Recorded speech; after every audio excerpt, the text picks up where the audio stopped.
పవిత్ర మన సంగతి సరే, వీటిని ఇప్పుడు సడన్ గా ఇంట్లోంచి గెంటిస్తే జైల్లో చెప్పుకుడు తింటాడా, రోడ్లపై అమ్మా అమ్మా అని అడుక్కొని తింటాడా? ఏరోయ్, ఇచ్చిన డోసు సరిపోలేదు అనుకుంటాను. వీడితో మాట్లాడరా పార్వతమ్మ గారు? మీలాంటి లఫూట్ గాళ్ళతో మాట్లాడదు మా అమ్మ. అబ్బచ్చా, నీలాంటి నకిలీగాడిని కొడుకు నమ్మినప్పుడు మాలాంటి లఫుట్ గాళ్ళతో మాట్లాడదా బుల్లెట్ రాజా?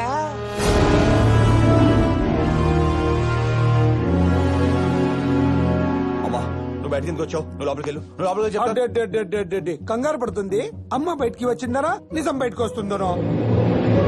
రేయ్, ఎదురుంటే తర్వాత మాట్లాడుకుందాం. నువ్వు బయటకి వెళ్ళు, బయటకి చూడండి వెళ్ళు, అమ్మా. బయటకి వెళ్ళు. నువ్వు ఆగరా. అమ్మా, వీడు ఏం జరిగింది? అన్యాయం జరిగిపోయిందమ్మా. ఇన్నాళ్ళు మిమ్మల్ని కొడుకుగా నమ్మించింది, మినిస్టర్ అని జనాల్ని నమ్మించి మోసం చేసింది మన రవీంద్ర కాదు బిడ్డ. అదే పోలికలతో ఉన్నా ఇదిగో ఈ బుల్లెట్ రాజా. వీడు చెన్నైలో డబ్బు కోసం చిల్లర పనులు చేస్తూ బతికేవాడు. అదే డబ్బు కోసం దేవుడు లాంటి మన రవీంద్రని చంపిన దుర్మార్గుడు మా వీడు.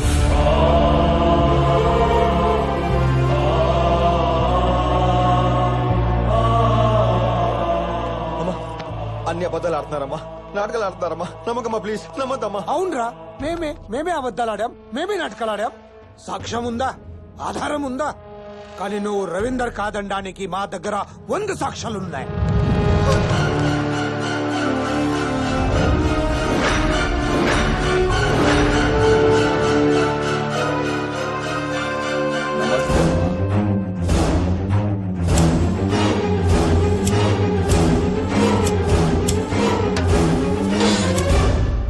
ఇప్పటికైనా నమ్ముతావమ్మా వీడు నీ కొడుకు కాదని? వీడిని ఇలాగే వదిలేస్తే ఈ స్టేట్ కూడా తాకట్టు పెట్టేస్తాడు. అమ్మా, పదవి కోసం మీ కొడుకుని చంపాడు, రేపు ఆస్తి కోసం దేవత లాంటి మిమ్మల్ని చంపండి గ్యారెంటీ అంటమ్మా. ఏం మాట్లాడుతున్నావు? వదలరా. అది కాదమ్మా. వదులు.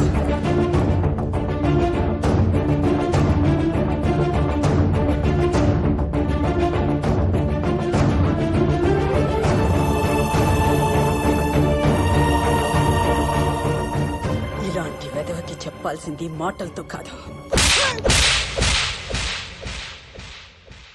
వీడు నా కొడుకు, హరిశ్చంద్ర ప్రసాద్ పార్వతమ్మల ఏకైక వారసుడు. వీడే మీ కొడుకు అంటున్నారు కదా, ఏంటి సాక్ష్యం? ఈ ప్రపంచంలో కన్న బిడ్డని చెప్పడానికి కన్న తల్లి కన్నా సాక్ష్యం ఏముందిరా? అది కాదమ్మా. ఇంకొక క్షణం మీరు ఇక్కడ ఉన్నారంటే నా కొడుకే తన్ని తరిమిస్తాడు. పొండి, చెప్పేది మీకే. పొండ్రా.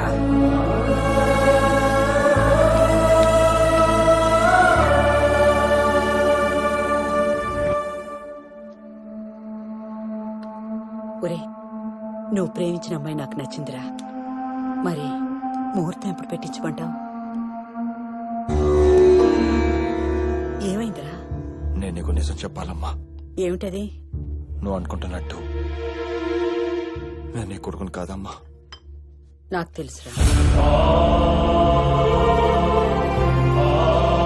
నువ్వు నన్ను వెతుక్కుంటూ ఆశ్రమానికి వచ్చిన రోజే నాకు తెలుసు. నా కొడుకు జనాల్ని కష్టపడతాడే కానీ కన్నీళ్ళు తొడవడు. అసలు ఏం జరిగిందంటే, ఏం జరిగిందో ఎందుకు జరిగిందో నాకు అనవసరం.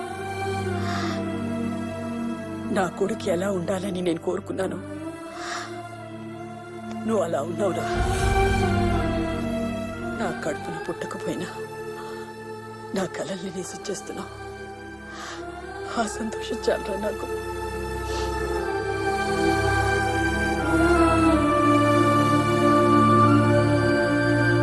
రాజుగారు గొప్ప లైఫ్ ఇచ్చారు. ప్రభు, చూసితిరా, నేను చేసిన తప్పిదం వల్ల ఎంత మేలు జరిగినదో. తల్లి ఆశయం తీర్చే కొడుకు దొరికాడు, ప్రజల కష్టాలు తీర్చే నాయకుడు దొరికాడు. ప్రభు, మీ ముఖంలో ఏమిటా విచారం? చిత్రగుప్త, జరిగినది చూసి నీవు ఆనందించుచున్నావు, జరగబోయేది తెలిసి నేను బాధపడుచున్నాను. రేపటితో ఆ మానవుని ఆయుష్ తీరుచున్నది. ఆడు రవీంద్ర గాడి అని జనమే కాదు, ఆడి తల్లి కూడా నమ్మేసింది. ఇంకా మనం ఏం పీకలేము. రేపు రవీందర్ పాల్గొనబోయే జనక్రాంతి పార్టీ మీటింగ్ ఇదే. 8 గంటలకి జనాలు రావడం మొదలు పెడతారు. 9 o'clock కి వాడు అక్కడికి వస్తాడు. 9:20కి వాడు స్పీచ్ మొదలు పెడతాడు. కరెక్ట్ గా 9:25 కి స్టేజ్ కింద మనం పెట్టిన బాంబ్ బ్లాస్ట్ అవుతుంది. ఒక బాంబుకి వేల పెట్టలు, సీఎం, ఎమ్మెల్యేలు, జనాలు. ఒక్కడి కోసం అంతమంది జనాలను చంపడం తప్పురా. ఇంతకు ముందు మనం జనాలను మోసం చేశాం గానీ వాళ్ళని చంపలేదు. వద్దురా, నా మాట వినండిరా. డూప్లికేట్. నువ్వు నిజమైన దేవుడివా? నిధులు చెప్తున్నావు. తప్పుకోను. మిమ్మల్ని వెళ్ళలేవు. ఏ ఫిష్ అలా స్వామీజీ సడన్ గా నేతాజీ అయిపోయాడు. తీసుకెళ్లి ముక్తిని ప్రసాదించండి. చెన్నై పెట్టావు. కీర్తిశేషులు మన హరిశ్చంద్ర ప్రసాద్ గారు స్థాపించిన మన జనక్రాంతి పార్టీ 20 సంవత్సరాలు పూర్తి చేసుకున్న సందర్భంగా విచ్చేసిన ప్రజలకి, పార్టీ కార్యకర్తలకి, విలేకరులకి స్వాగతం, సుస్వాగతం. గౌరవనీయ ముఖ్యమంత్రి గారిని మాట్లాడవలసిందిగా కోరుతున్నాను. ఈ 25 మన పార్టీ సాధించిన ప్రగతి కంటే ఈ 6 నెలల్లో మన రవీంద్ర సాధించిన దాని గురించి ఇప్పుడు మాట్లాడుకుందాం.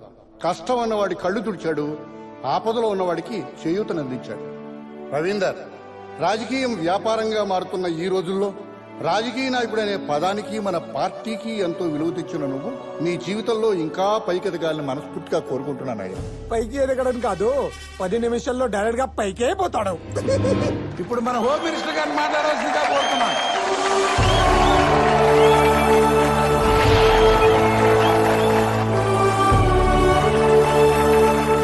బలరాం, నా భార్య, నా కూతురు నా భార్య అంటే కాల్చి పడేస్తా. ఈ ఏజ్ లో ఫ్యామిలీస్ ని కాపాడుకొని ఏం చేస్తారా? ఆడి కోసం ఎంత మందినైనా చంపుతా. ఈ మంచి రోజున మా నాన్నగారి పేరు మీద ఒక ఫౌండేషన్ ఓపెన్ చేసి దాంట్లో ఏం చేయాలనుకుంటున్నానంటే మన రాష్ట్రంలో 3,000కు పైగా గ్రామాల్లో అసలు స్కూళ్లే లేవు. 5,000 గ్రామాల్లో హాస్పిటల్స్ లేవు. 4,000 గ్రామాల్లో తాగడానికి కనీసం నీళ్లు కూడా లేవు. ఇలా ఇబ్బంది పడుతున్న ఎన్నో గ్రామాల్ని ఈ ఫౌండేషన్ దత్తత తీసుకొని వాళ్ళ అవసరాలన్నీ తీరుస్తుంది. మన స్టేట్ లో సంతోషం ఉండాలి కానీ సమస్యలు ఉండకూడదు. ఆగండి, ఇది లెక్కలేదో బాగానే ఇస్తాడు, ఖర్చేమో కోట్ల మీద ఉంది. ఇవన్నీ ఎలా చేస్తాడు అనే డౌట్ మీకు రాలేదా? అందుకని నా ఆస్తి మొత్తం ఈ ఫౌండేషన్ పేరు మీద రాసేస్తున్నాను. అంతేకాదు, నా ప్రాణ స్నేహితులు శాంతారాం, బలరాం, పవిత్రానంద వాళ్ళు కూడా వాళ్ళ ఆస్తిని ఈ ఫౌండేషన్ పేరున రాసి చేశారు. కొన్ని కారణాల వల్ల వాళ్ళు ఇక్కడ రాలేకపోయారు. అందుకే ఇక్కడున్న వాళ్ళ ఫ్యామిలీ చేతుల మీదుగా ఈ డాక్యుమెంట్స్ సీఎం గారు చేతికిస్తే వాళ్ళు కూడా చాలా హ్యాపీగా ఫీల్ అవుతారు.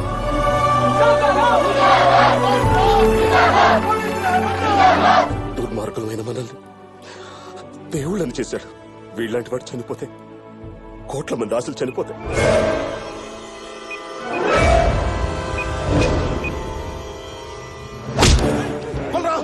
నువ్వు వెళ్ళి వాళ్ళని కాపాడు. వీడి సంగతి నేను చూసుకుంటాను. వెళ్ళు.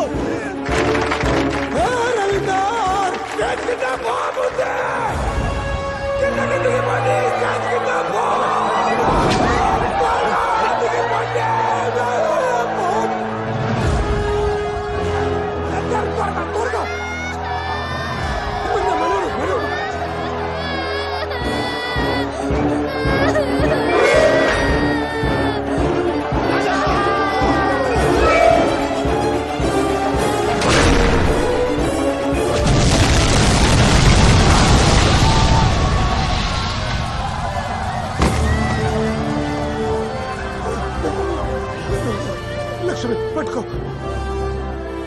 రవీందర్, నీ మంచితనం అర్థం చేసుకోలేక చంపాలని చూసాం. ఇది చాలా ఎక్కువ. ఇది చాలు. బాంబ్ బ్లాస్ట్ నుంచి తప్పించుకున్నావు, నా చేతుల నుంచి తప్పించుకోలేవు. ఎందుకు ఆపావురా? నీ చేతిలో ఒకటే ఉంది, చుట్టూ 100 ఉన్నాయి. మర్యాదగా జలుగు ప్రాణాల మిగులుతాయి. నువ్వు ప్రభు, మీ లెక్క తప్పినది. అతని శత్రువుడు మారిపోయినారు. ఆ మానవుడు మరణించుట అసంభవం. చిత్రగుప్త, జననం 2 ప్రాణుల కలయిక, మరణం అనేక మార్గముల కూడిక. చావు ఏ రూపంలోనైనా రావచ్చు. నాకే అవలేదమ్మా, నేను బానే ఉన్నాను. నువ్వు త్వరగా ఇంటికి రా. 5 నిమిషాలు అక్కడ ఉంటాను. రవీందర్,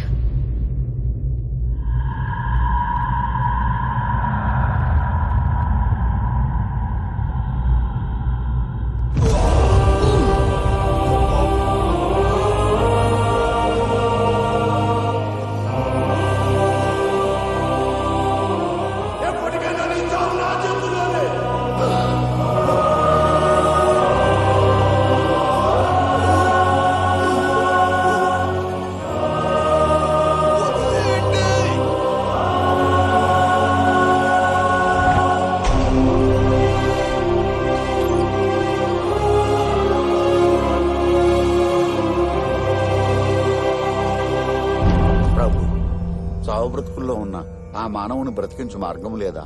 నీకు తెలియనిదేమున్నది చిత్రగుప్త? అదిగో పాపపుణ్యదర్శిని.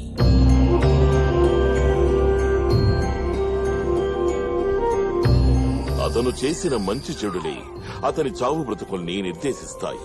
ఎంతమంది అతను బతకవలనని కోరుకుంటారో అంత పుణ్యం పెరిగి వారి ఆశలే ఆయువుగా ఊపిరి పోసుకుంటాడు. బుల్లెట్ గుండెకు అతి దగ్గరగా తగలడం వల్ల ఆపరేషన్ చేయడం కొంచెం రిస్క్ అని డాక్టర్ చెప్తున్నారు. హోమ్ మినిస్టర్ బతికే అవకాశాలు 50-50 మాత్రమే ఉన్నాయని అంటున్నారు. దీంతో ఎప్పుడు ఎలాంటి వార్త వినాల్సి వస్తుందేమోనని ప్రజలు భయపడుతున్నారు. ప్రభు, పాపపుణ్యములు రెండూ సమానమైనవి.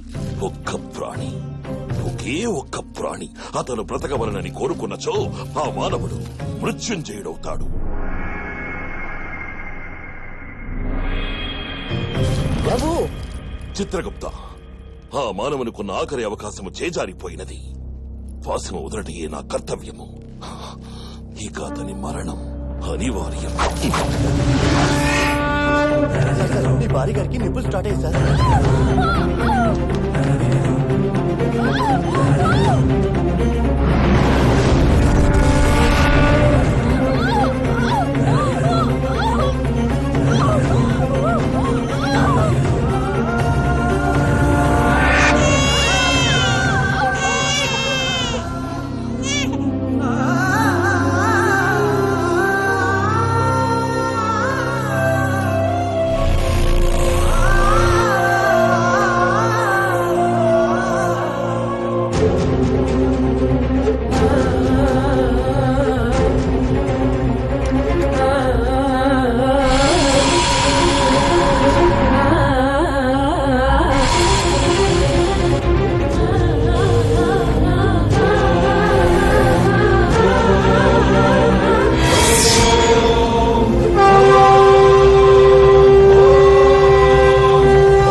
No problem ma'am, he's out of danger.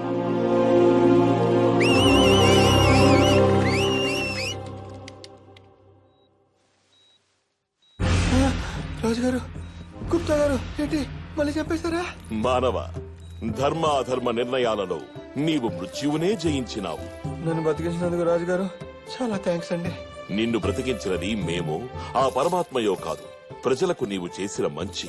అదే నిన్ను పూర్ణాయుష్కుణ్ణి చేసింది. మాకు శత్రువులు ఎవరో తెలుసా? మీరు చేసుకున్న పుణ్యములు. దానికి మేమే కాదు, విధి సైతము తలవంచును. ధర్మో రక్షతి రక్షితః. కిచ్చ